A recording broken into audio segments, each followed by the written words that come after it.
Yeah, I will say that we will be doing that. We'll be selling F-35s.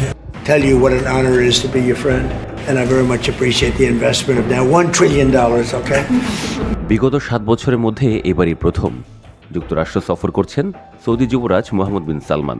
এই সফরে মার্কিন president Donald Trump সহ বেশ কয়েকজন উচ্চপদস্থ মার্কিন কর্মকর্তার সঙ্গে বৈঠক করেছেন তিনি। এসব বৈঠকে বিশাল বিনিয়োগ চুক্তি, স্ট্র্যাটেজিক প্রতিরক্ষা চুক্তি, বেসামরিক পারমাণবিক সহযোগিতা এবং ইসরায়েলের সাথে সম্পর্ক স্বাভাবিকীকরণ ইস্যুতে বৈঠক সেরেছেন সৌদি যুবরাজ। তবে তার এই সফরের সবচেয়ে আলোচিত বিষয়টি হল যুক্তরাষ্ট্রের তৈরি F-35 স্টেলথ যুদ্ধবিমান পাওয়ার চেষ্টা জোরদার করেছেন তিনি। সৌদির আধুনিকীকরণ, বদলে যাওয়া আঞ্চলিক হুমকির কারণে এখন F-35 যুদ্ধবিমান পাওয়া সৌদির এখন প্রধান লক্ষ্য। বিশেষজ্ঞদের মতে বেশ কিছু কারণে যুক্তরাষ্ট্রের কাছ থেকে সবচেয়ে উন্নত 35 স্টেলথ যুদ্ধবিমান কিনতে উঠে পড়ে লেগেছে সৌদি আরব। মধ্যপ্রাচ্যের প্রতিদ্বন্দ্বীদের মতো উন্নত যুদ্ধবিমান চায় রিয়াদ। মধ্যপ্রাচ্যের বড় শক্তিগুলোর মধ্যে সৌদি একমাত্র যারা এখনও পঞ্চম প্রজন্মের F-35 পর্যায়ের কোনো যুদ্ধবিমান পায়নি। ইসরায়েল ইতোমধ্যেই F-35-1 ব্যবহার করছে, আর সংযুক্ত আরব আমিরাতকে F-35 দেওয়ার অনুমোদনও দেওয়া হয়েছিল, যদিও পরে তা স্থগিত করা হয়। সৌদি মনে করে প্রতিদ্বন্দ্বী দেশগুলোর সঙ্গে সামরিক ভারসাম্য রাখতে তাদের বিমান বাহিনীতে F-35 যুক্ত করা খুবই জরুরি। এছাড়া সৌদি আরবের ভিশন 2030 পরিকল্পনার বড় অংশ হল প্রতিরক্ষা খাতকে আধুনিক করা, পুরনো যুদ্ধবিমান বদলানো, মার্কিন প্রতিরক্ষা কোম্পানির সঙ্গে প্রযুক্তি সহযোগিতা বাড়ানো, ভবিষ্যতে যৌথ সামরিক সক্ষমতা গড়ার সুযোগ তৈরি করার উপর জোর দিচ্ছে সৌদি।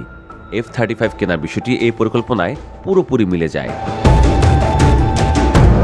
এদিকে মধ্যপ্রাচ্যে সৌদির অন্যতম প্রতিদ্বন্দ্বী ইরান দ্রুত ড্রোন, ক্রুজ মিসাইল ও ব্যালিস্টিক মিসাইলের শক্তি বাড়াচ্ছে। এ ধরনের হুমকি মোকাবিলায় উন্নত নজরদারি ও দীর্ঘ দূরত্ব থেকে আঘাত হানার ক্ষমতা দরকার। ইরানের সঙ্গে টক্কর দিতে F-35 এর শক্তিশালী সেন্সর, দূর থেকে লক্ষ্য শনাক্ত করার ক্ষমতা এবং স্টেলথ প্রযুক্তি, এসব সৌদির কাছে এখন অত্যন্ত প্রয়োজনীয়। এছাড়া মধ্যপ্রাচ্যের দেশগুলো ক্রমাগত তাদের বিমান বাহিনীকে আধুনিকীকরণ করছে। কাতারে রাফাল রয়েছে, সংযুক্ত আরব আমিরাতে রয়েছে F-16 ডেজার্ট ফ্যালকন, এবং তারাও রাফাল অর্ডার করেছে। আর তাই সৌদি নেতারা কৌশলগত ভারসাম্য বজায় রাখতে এবং প্রতিদ্বন্দ্বীদের প্রতিরোধ করতে মার্কিন F-35 যুদ্ধবিমান নিজেদের বিমান বাহিনীতে যুক্ত করার প্রয়োজনীয়তা অনুভব করছেন।